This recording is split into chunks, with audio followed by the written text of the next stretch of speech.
Сотрудники госавтоинспекции выявили 12 водителей в алкогольном опьянении, которые лишены права управления автомобилем. Схадая Димурий Нукзарович, 1978 года рождения, проживающий в городе Сухум.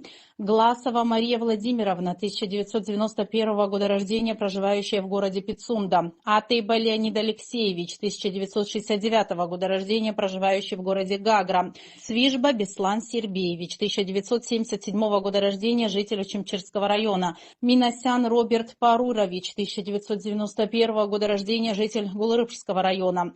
Тимаков Олег Николаевич, 1985 года рождения, житель Гагарского района. Агба Заур Ахмедович, 1977 года рождения, проживающий в городе Сухум.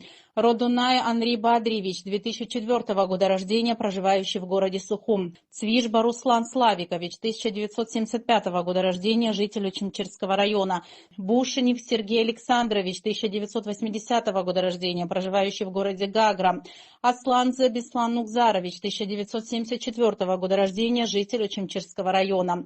Устян Эма Хачиковна, 1984 года рождения, проживающая в Гагарском районе.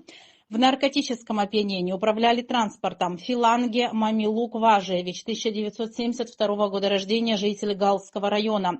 Данилян Ливона Ведисович, 1987 года рождения, проживающий в городе Сухум. Исадзба Иракли Нукзарович, 1992 года рождения, проживающий в городе Очимчирок.